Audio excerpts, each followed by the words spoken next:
પરબતભાઈ પટેલને આપે સાંભળ્યા હશે. તમારા વિસ્તારના પૂર્વ સાંસદ છે. કદાચ તમારા કરતાં લાંબો રાજકીય અનુભવ છે ને મારું જેટલું કેરિયર છે જર્નાલિઝમનું, મારી જેટલી ઉંમર છે એટલી એમની રાજનીતિ છે એ વિસ્તારની અંદર. એમનું કહેવું એમ છે કે ખેડૂતોએ જે નિર્માણ કર્યા છે નાના મોટા, એ પૂર આવવા પાછળનું એક કારણ હોઈ શકે છે. પાણીનો નિકાલ એના કારણે નથી થતો. આપે આખું સાંભળ્યું, આપ એને કેવી રીતે મૂલવો છો? રોનકભાઈ, મુખ્ય કોઈ આની પાછળ જવાબદાર હોય તો ભારતમાલા રોડ. ભારતમાલા રોડને આ પહેલો જ ભારે વરસાદ આવ્યો એને ભારતમાલા રોડ બન્યા પછી પહેલી જ વખત 20 ઇંચ વરસાદ પડ્યો.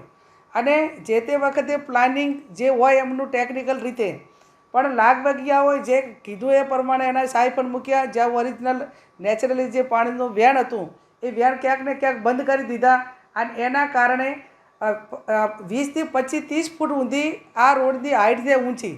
હવે 30 ફૂટ ઊંધી જ્યાં હાઇટ બનાવી હોય ત્યાં લાસ્ટ અને એ પાછું પોઈન્ટ ઉપર કે જે છેલ્લા પર એના પછી 5 કે 6 7 કિલોમીટરની અંદર તો આખો પાણીનો નિકાલ છે.